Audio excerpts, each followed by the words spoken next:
Welcome to the Mixology Talk podcast. I'm Chris. And I'm Julia, and we're the folks behind abarabove.com. So I help run A Bar Above and also help bars and restaurants improve their beverage programs. And I also help run abarabove.com, and I manage our custom line of bar tools.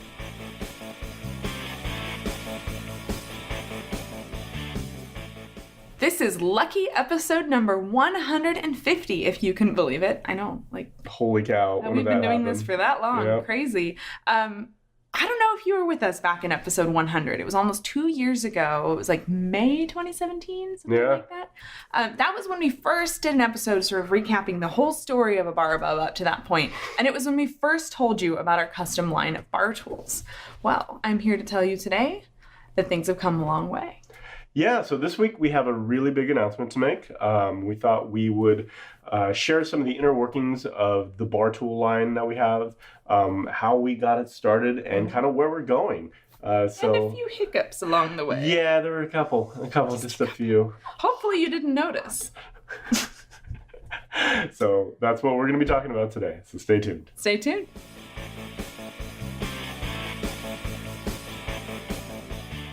So in case you didn't listen to episode number 100, the whole idea for having our own custom line of bar tools really came from our own pain points. Yeah, absolutely.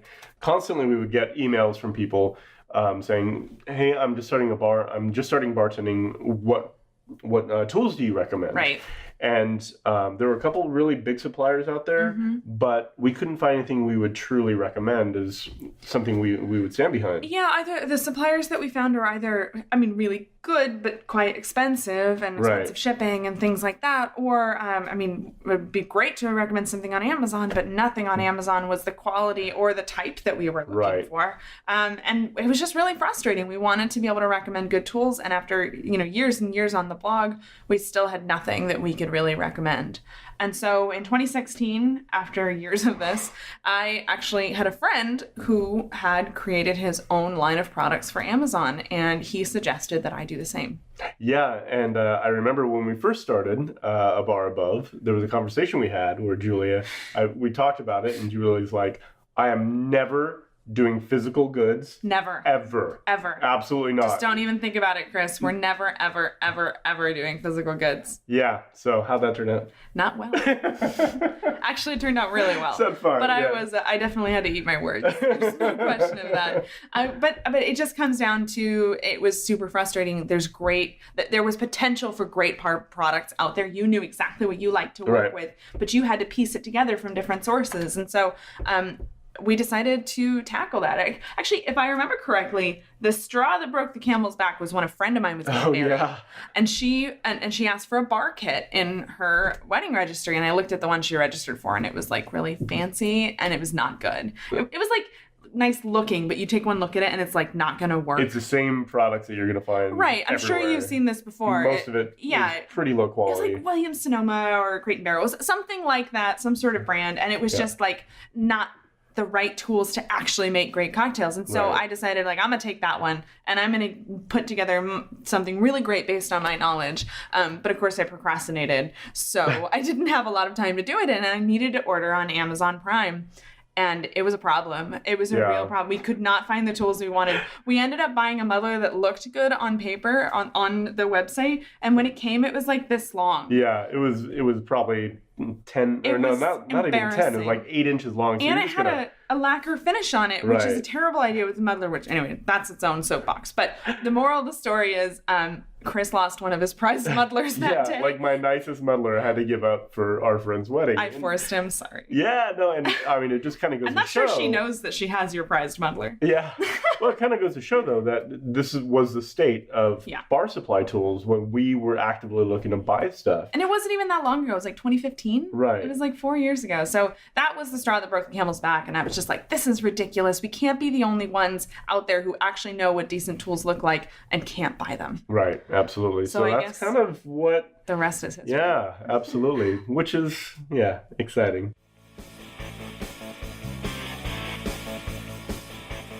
So the very first product that we launched was the shaker. It was the cocktail thing shaker. It was the thing people asked us about the most. Right. Like, what cocktail shaker do you recommend? Right, absolutely. And you can find some that are glass and metal. You can find some that were metal and metal, but they didn't fit right. And there's a lot of cobbler shakers out there. Right, absolutely. And for anybody that's used a cobbler shaker, you know that in a high volume place, it just doesn't make sense. It's gonna make you crazy. Right, exactly. So I was super frustrated, and I was like, all right, cool. First product we're going to launch is a Boston shaker. And I have a lot of experience with a Boston shaker, so I had very kind of specific requirements that I would like. This is a nice way of saying that he's like super picky. Yeah, absolutely. I remember we used to, back when you were actually working behind the bar, you used to complain about how you had to piecemeal shakers together because this cheater tin worked with that shaker cup and this one and that one, and you couldn't actually buy them as a set. Yeah, so after a lot of experimentation with weighted, unweighted, weighted, unweighted combinations, I kind of came across this one specific combination that just worked much better than anything else. The weighted was nice, but it didn't kind of create that perfect seal. Yeah. So when you would shake egg white cocktails, it would often just explode. So that was super frustrating. And I found that the combination of weighted, unweighted kind of has this perfect combo where the egg whites don't open up on you. And it still is not an issue opening the cocktail after you shake it. It's like the best of both worlds. Right, exactly. So, and I know the unweighted, the seal keeps moving on you, so you can't actually break it open, or it's a lot harder, especially in high volume. So this is the combination that I found that really worked out well. Like I said, a little bit picky, but also really good information. Right. So I took that information and I went and reached out to a whole bunch of factories in China. Yeah. And we spoke to a lot of people. Gosh, we had boxes and boxes and boxes of shakers showing up for a while. Have all of those shakers. We really need to get rid of them. And one of our suppliers really was way better than the others, and so we bought some. We took a chance. We bought 1,000 shakers. It cost, just in shipping, it cost almost $4,000 to get product to the United States. Right. So we were really sticking our necks out there, and I was terrified. I was so nervous because we had no idea if this thing would work. I mean, it's like a lot of money. Yeah, it was a lot of money. And so we sold them on Amazon. And the reason we sold them on Amazon is that you're looking at our warehouse, right? Like this is our house. We certainly didn't have the capacity to pack and ship shakers. And so we sent them to Amazon and paid the fees for Amazon to do that for us. And we crossed our fingers. Right. And it went really well. We sold out in less than 30 days. Right. Which is a problem because it takes like 4 months to get more. Right. Actually, back then we were shipping faster, so it was only like 2 months. But still, we were out of stock for a long time. Yeah. And I guess we won't go into so much detail about every product, but that's what started it all. And I think from there we realized that we're not the only ones who have these frustrations, and we decided to tackle more of the products we wish we could see on Amazon. And that's our strategy, if you can call it that, is like, what do we wish we could buy on Amazon?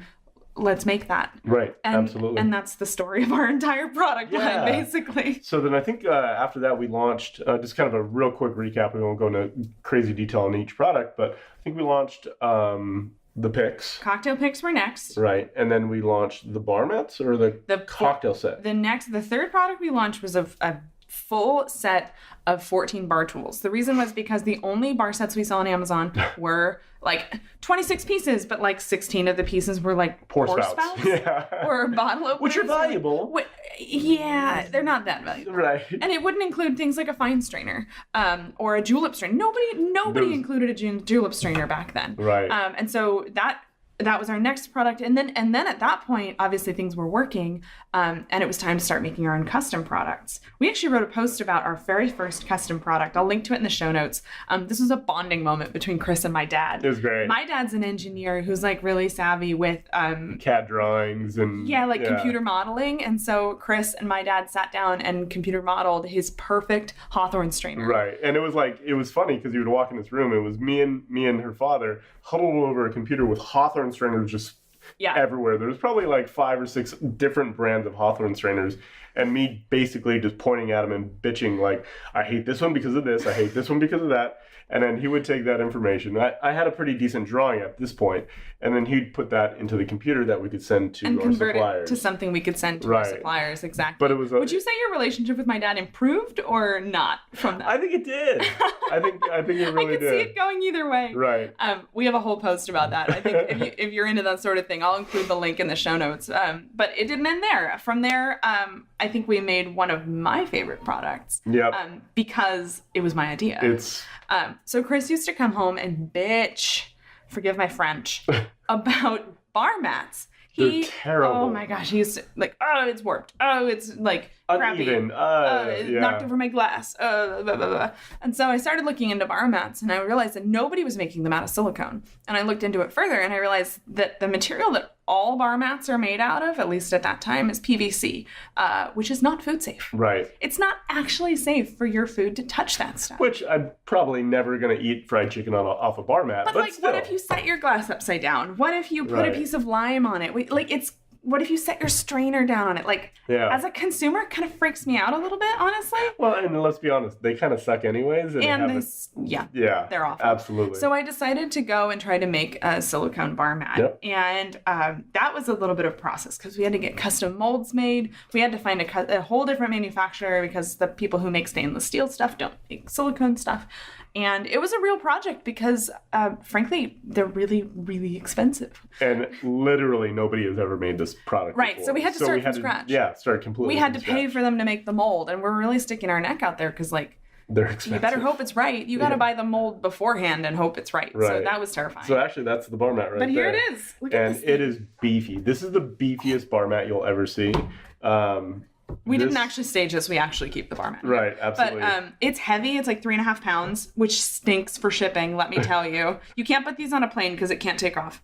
I think that's literally, like, we had weight restrictions on this product. We tried to ship them by air and it didn't work. Yeah. So these have to go by sea. But they're massive and they're still really expensive for us to buy. And so they're really expensive for us to sell. But you're never going to need another bar mat. They're like my pride and joy. Well, and for me, Totally the thing I love about these, they're dead flat. Yeah. I mean, there is no curl to them. They're not going to warp. You can throw them in a dishwasher. You could probably run over it with your car and it would still... You could park your car on it and it would still be fine. Actually, somebody said, this is really weird, but one of our Amazon reviews, somebody said they use it as something to stand on. Like an anti-fatigue mat. At their kitchen sink, which is super weird to me. But like, awesome. Whatever. Like, I don't know why you would need that, but like, okay. And she gave it 5 stars. So like, I guess we're good at that too. Yeah. I don't want to go into depth on every product because we'll be here forever. But I think the point that I'm trying to make is like these products are kind of our babies. Yeah. We really take this stuff personally, and we really care about them. And I hope this means that we're creating really good stuff. Absolutely. So in addition to the custom products we made, we also made some that are just like tweaks on what's already out there. For example, like our bar spoons are not like... They're not revolutionary. They're not revolutionary bars. Get it? Revolutionary. Okay, that was terrible. But they have a different weight on the back, and they're like the shaft of the bar spoon, the handle is a little bit thicker. Right. These sorts of things. We required them to be balanced, so like you should be able to balance it on your finger, so that it's perfectly balanced. But again, like not revolutionary. It's just a bar julep spoon. strainer. It's like the julep strainer has a cool hole in the other. Yeah, so like it's just a really good julep strainer. It's not really that special. Right, and we always kind of customize these for service at a bar. So, for example, the julep strainer has a nice big teardrop on the end of it. So that way, if you have hooks behind the bar, you can just hang it on your hook. You have all your tools out in front of you. So little tiny tweaks like this. I've seen a lot of julep strainers without a hole in the handle, which seems like it would be frustrating. Yeah. But my personal favorite of the adapted products is the fine strainer. Yes. This is something that just over and over and over again, I'm seeing people using it's a fine strainer and it's got like a wire handle, and that wire handle just pops right off. Constantly breaks. I know it's nice that it's like $1.50 to buy. It's super, super cheap, but it's just aggravating. They keep breaking. So we decided to create like a beast of a It's awesome. of a fine strainer. Yeah. And so we worked with a supplier to make one that's a nice big bowl. It's like 10 centimeters. It actually started from a design of a tea strainer. It's a nice big bowl. It's double welded, which means it had a really good weld, and then we just told them to weld it again. Right, and the handle itself is not the wire handle that we're all kind of accustomed to. It's a big, sturdy handle, so you could really, because for me, like using a fine strainer, I wanted 2 cocktails to fit in there, which the smaller ones don't. You have to wait for them, and it's just aggravating. The mesh had to be a very specific kind of size, so that way it would be kind of free-flowing. And the handle had to be super beefy and comfortable, and because you're going to bang up against your tin to kind of accelerate the flow, right? So that's usually when the wires start to break. So that's the reason why all those things really mattered. So it's a perfect example of like, we didn't invent it, right? But we worked really hard to find something that would work really well. Absolutely. So we're constantly working on new products that we want to bring to market. And so we have a lot of cool things that are kind of in the pipeline. We're excited to launch here, hopefully in the next couple of months. We'll see. Yeah, hopefully. He looks at me because I'm like, oh. Yeah, she's the logistics person, so I got to check with... We'll see. We'll see. But some of the things that we're going to be launching soon is a mixing glass. So we're trying to source that versions, now. Not really sure about absolutely. that. We have some longer spoons coming out. I know that a lot of people are doing like double stirring, and if you're going to double stir, you're going to need 15 or 18 inches. So that's something we're definitely working on. And fingers crossed, we should be coming out with a line of copper. Yeah, pretty excited about that. What we're trying to do is just take everything we make and get it in copper. Right. So, but we have to make sure that we do a good job of it. You know, we're not going to just launch everything in copper and then have it, chip off in the dishwasher. So that's why it's going to take a little bit of time to make sure it's actually a good quality finish. Right.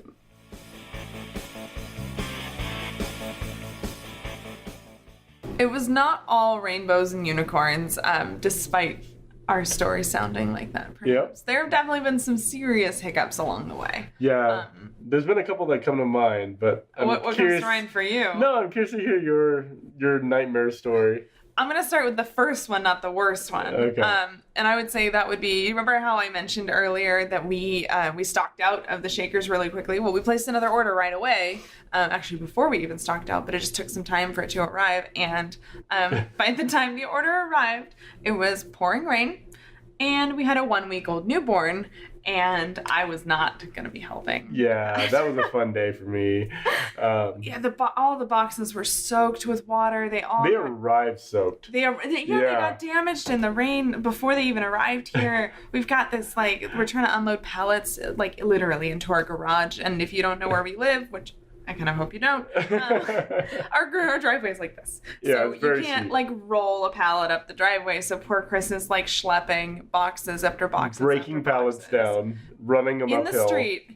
In the rain. In the rain, and I'm up here trying to keep a newborn happy. So that's not the way to run your business. I don't recommend. Well, and as a result of that, what we had to do is actually kind of break down all the product, save all the... We had to rebox the shakers, the poly bags, the plastic bags. Yeah, the shakers were in plastic, so they didn't get damaged or dirty or anything, but still. Yeah, and then basically spend the next month or two with a newborn repackaging. Sitting in front of a TV late at night, reboxing, re-stickering. Yeah, that was really fun glamorous. Very, very really fun times. I think mine was... No, mine was the actually much more recent, and was the Bell Jiggers. So we launched Bell Jiggers, 3 months ago? 2 months ago? The first time we launched them was exactly. November, December? Okay. Something like ready that. for the holidays. It's a blur because we had another baby. Yeah. So we received... But that's not the point this time. Yeah. So we received our shipment, and we're like, okay, Bell Jiggers, we told the supplier, we have to have them dead on accurate. The lines have to measure this, that, and the other. And they're like, yeah, no problem. We got it. Okay, great. Super excited. Not a lot of room for discussion here. Yeah. I want it to be 1/4 ounce, 1/2 ounce, 3/4. Yeah. There's no room for error here. Right. Or so we thought. Yeah, so we received them, and we opened them up, and we're super excited. They're beautiful. We put them on a scale to start measuring the weight and the measurements to make sure they're accurate. None of them are accurate. Actually, No, the small side was you're fine. right. The measuring lines on the smaller side were okay. Right. The measuring lines on the bigger big side were complete. I don't even know what they were Completely going unusable. for. Yeah. They were like, it was like they randomly put these lines on the jigger. It And was unbelievable. They didn't even put the right amount of lines on the jigger. You were missing one. I They were forgot about missing, that. yeah, a few. And then So, given yeah. that a jigger has like one job, and that's measuring things, we could not sell those. Right. So we spent the next. Actually, we still have some We downstairs still now. have some. So We've just been, because I can't bring myself to just throw them away. And so what we're doing is we're pulling them out of the box, pulling them out of the bag, recycling the jigger, because it's good. It's really good quality stainless steel. So right. So at least that can get recycled. And then the box is made out of like Paper. cardboard, so that can be recycled. And then we're actually going to reuse the poly bags because Right. I can't help myself. But yeah, we have 200 more we need to do downstairs. So yeah. That's what we'll be doing later. Yeah, It's exactly. glamorous. So yeah. many nights when people are either at work or asleep, we're sitting by watching Netflix and rebagging product in our living room. It's true. Yeah. Yeah. So if you ever receive a product and the label's wonky, that was probably me. We probably had to repackage it. Sometimes we so. have a few cocktails, so Yeah, might hopefully be they're on cool. straight. Yeah. Probably not. Good but- enough. Upside down's fine. I don't know. But we've had some fun stories too. I don't want to take this whole podcast, but I will never forget the first time we had to unload an entire container ourselves. Yeah. We were quoted a whole bunch of money for unloading a container, and I was like, no, we're scrappy. We can do it. 40-foot container. Which, it's like the TARDIS. You don't Yeah. understand. 40 feet on It goes the on outside, forever. not huge. Right. 40 feet on the inside, oh my gosh. Well, the best part of that was they only had 2 hours. We only had 2 hours to unload this I forgot truck. about that. Yeah, they were So- taking the container away in 2 hours. So we called your dad, your mom, Yep. to watch the baby as we were Yeah, unloading because this he was truck. like 9 months old or Right. something, and he was terrible at the forklift. It was the worst. We tried. Worst. We got photos. Yeah. But yeah, that was fun. I Yeah. worked out that day for. Oh my god! And I sure. mentioned the forklift, but that's just in jest because there's no pallets involved. Right. This was hundreds and hundreds and hundreds Good of times. boxes. Yeah. It was a great workout. We have this amazing picture. I gotta find this picture for you. It's we look not awesome. Yeah. But the we're worst. done. We look accomplished. Maybe I'll put it that way. But I mean it though. This has been such a crazy ride, such a fun ride for us. And I guess I'm just really excited because we've got something new.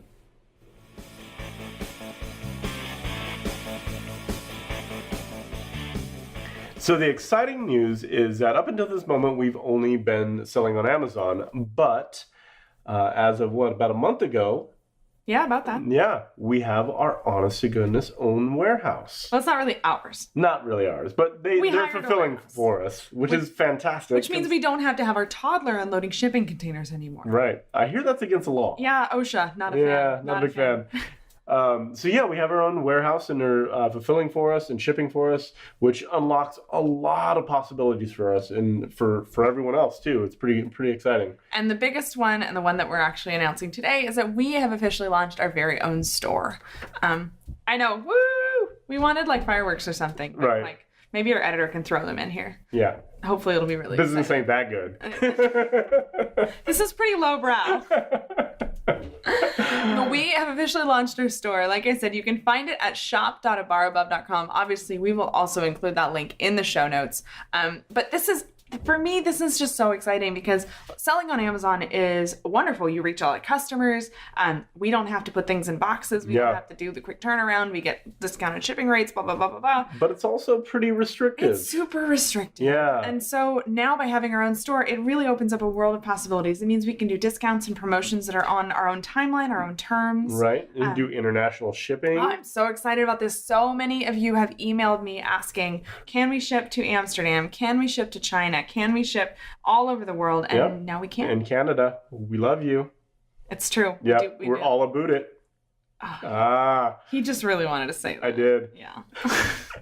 Canada, Mexico, as far as I know, there's No Not limit. anywhere we don't ship. Yeah. That was terrible English, but I think you know what I'm trying to say. But I'm really excited about this. I've gotten so many messages from people who are abroad who are interested in buying our products and have not been able to buy them through Amazon. And unfortunately, we had no control over that because we just kind of contracted with them and they tell us what's what. So now we have a lot more power over what we can and can't do. It lets us do really cool promotions. It lets us do all kinds of fun stuff. In fact, little hints. Yep. Something that's coming in the future. I'm not actually sure when because we actually have to figure out how to do it. But we're planning on launching a special program for bars and restaurant owners who want to buy products in bulk but not buy a bunch of packaging. Right. Because chances are you don't need pretty gift boxes. You're probably just going to throw it all away anyways, right? Yeah. So why waste the money? So that's coming down the line. We do have a sign up somewhere on that homepage, shop.abarabove.com.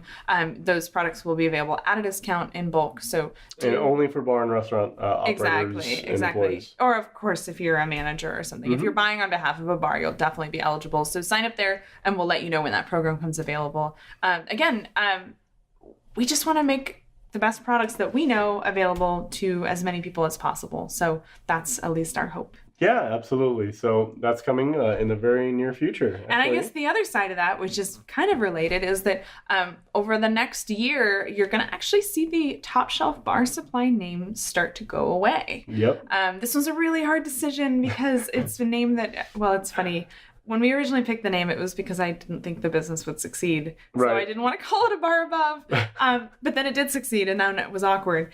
So we only ever had one Instagram, one Facebook, one email list. And so having two websites with two brand names was really confusing. And so what we're actually going to be consolidating the Top Shelf Bar Supply name under a bar above. You're going to gradually see those products rolling out this year. Same great products, exactly the same thing. It's just going to be a different logo on it and, frankly, a way prettier box.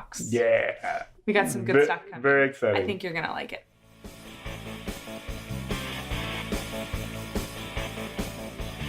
So you may have seen this coming, but there's definitely a coupon code for anybody listening to this. So this is episode 150, and we thought it'd be really nice to do 15% off.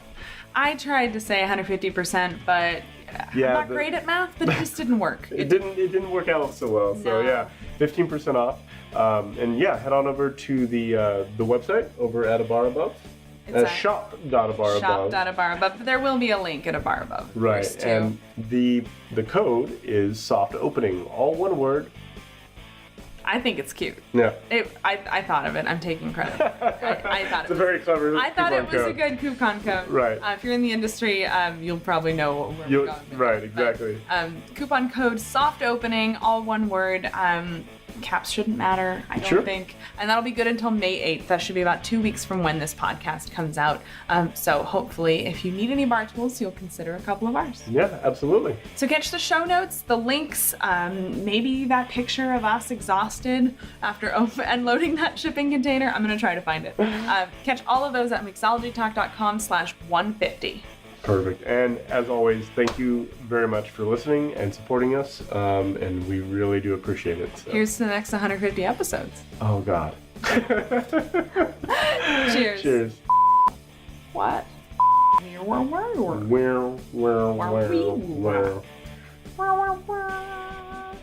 Stick and wicka wicka.